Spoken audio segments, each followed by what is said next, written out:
So, Sadhguru, what about when people say that we were created by God? See, obviously you did not create yourself, that's for sure. Our ideas of God may vary from culture to culture. Different people around the world have different ideas about it, different beliefs about it. But why we came to this idea is this: we all crawled out of our mother's wombs and you see a newborn child how he's looking. He's asking, who, what the hell is all this? So much creation. Do you see question marks in his eyes? What?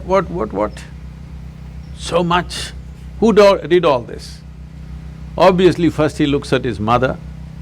Well, the mother delivered you, but she can't deliver the planet. Then you look at your father, well, obviously he can't do all this. Then you looked at every other adult around you, nobody seems to be capable of doing all this. Then being human beings, we say, there is a big human being sitting up there, he does all this. I'm sorry ladies, he's a man.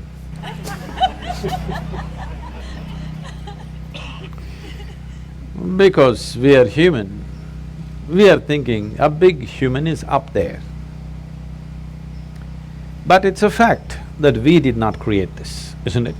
Neither this nor this. We did not create this, we meddled with it. We meddled with it, we muddled with it, but we did not create it, for sure. So we need an explanation. This is a choice you have. Do you need an explanation or are you willing to explore? If you explore, you will come to one kind of situation within yourself. If you come to agreement with some explanation that somebody gives you, the only choice is either to believe it or disbelieve it. If you believe it, you will become confident. It'll not bring any clarity, it'll bring you confidence. If you disbelieve it, you will be confused. If you're joyfully confused, it's very wonderful. But most people don't know how to handle their confusion joyfully. When they get confused, they make themselves miserable.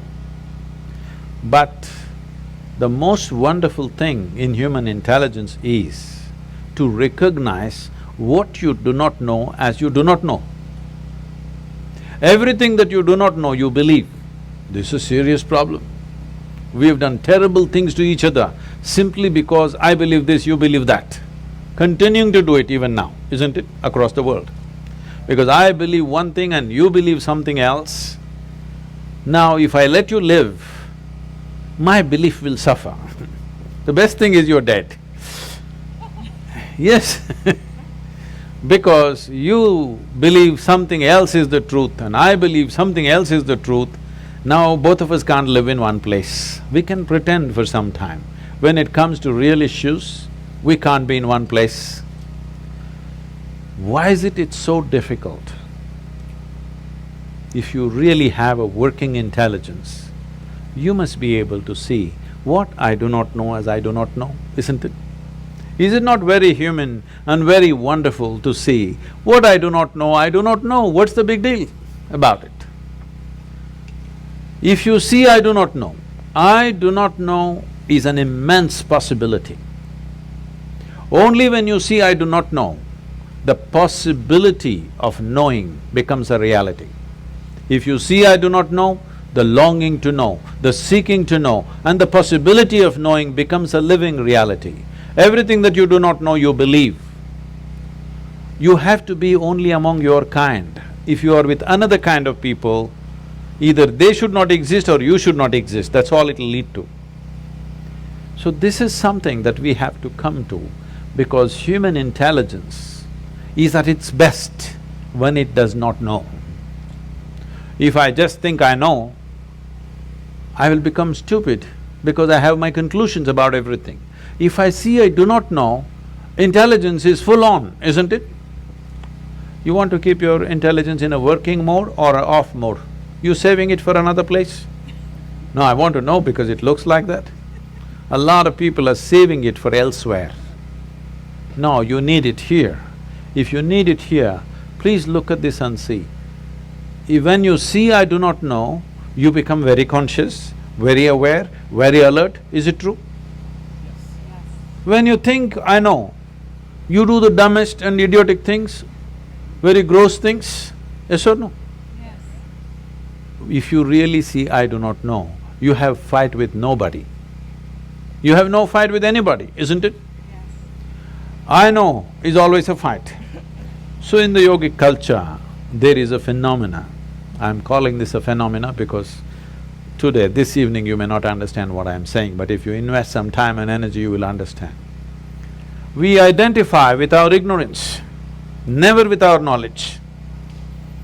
Because it doesn't matter how much you know, if you read the libraries on the planet, still what you know is the minuscule in this existence, isn't it? Hello? Yes. But your ignorance is boundless. Yes or no? Yes. So, if you're identified with your ignorance, you will be borderless, boundless human being. If you're identified with your knowledge, you will become a constipated human being. Constipated means it happens little by little. This is how life is happening right now. Little by little it is happening. It is not happening in a beautiful way. It is little by little. We have to strive to find one moment of joy somewhere. We have to do so many things to experience one moment of ecstasy. If you want to just live here, drenched with nameless ecstasies going on in every cell in your body, every moment of your life, then you must identify with your ignorance.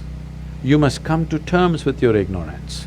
If you come to terms with your ignorance and pay enough attention, if you're ignorant, you naturally pay attention, isn't it? If you pay enough attention, you will see with all this scientific knowledge that we have, we still do not know one atom in its entirety. We know how to use them, we know how to break them, we know how to fuse them, we know how to make them explode, but we don't know what the hell it is even today. Yes or no? So if you pay enough attention, you clearly realize you don't know a thing. Well, he asked that question, this is all I did. When I was just 4.5 years of age, I suddenly realized I don't know a thing. So if somebody gave me a glass of water, I'm just looking at the water because I do not know what is water. Well, I know how to use the water, but I don't know what it is. Even today you don't know what it is. If I find a leaf, I'm staring at it for 4-5 hours. If I sit up in my bed, I'm just staring at the darkness for the entire night. My dear father, being a physician, he started thinking I need psychiatric evaluation. So this boy is simply staring at something all the time. My problem is I look at this, I still don't know this, so I'm not able to shift my attention to anything else. If I look at this, I'm just looking at this because I've still not figured this out. So if you pay enough attention, this universe opens its doors only to those who pay enough attention. Whichever door has been opened for you in your life has opened because you paid attention to that dimension of life. Yes or no? Yes. That's the only way it works. Now, if your attention is such, it is not seeking anything, but it's simply attentive. It pays attention to everything. It does not decide an elephant is more important than an ant. It just pays attention to everything because this is the nature of creation. If you look at an ant, have you paid enough attention to an ant ever? I spent a lot of time with them. Believe me, it's one of the finest machines on the planet. Yes or no? If you had a car like this, you know, you could do all the California deserts effortlessly. It's such a fine machine, it's not a simple thing. If you pay enough attention to the ant, you will realize whatever created this ant, it did not pay any less attention to the ant than it paid to you. Yes or no? Yes. Then who the hell are you to decide who should get more attention and less attention? It is just that you have to sharpen your ability to pay attention, not to any particular thing, to simply pay attention. If you pay enough attention, Is it true this body, though you gave food from outside, this body was created from inside? Yes? So whatever is the source of creation must be functioning from within you, isn't it? Is it? So, when you don't know what is the nature of the source of creation, you may use in English language. In India we have many words. In this part of the world, you may call it God. It's just your explanation for the source of creation, isn't it? Because you have no explanation for the creation, you saying, God made this. We have 1,000 names for that, all right? But fundamentally, we are trying to explain the source of creation. Is it true in your experience, the source of this life's creation is functioning from within you? If it's functioning from within you, if it's somewhere up there and you missed it, it's okay. If it's happening from within you and you missed it, isn't it a tragedy? Hello? Yes. If the source of creation is throbbing within you and you did not notice it, are you not a tragedy? Yes. So my entire life and work is to just avoid the tragedy for people. Thank you. Thank you very much.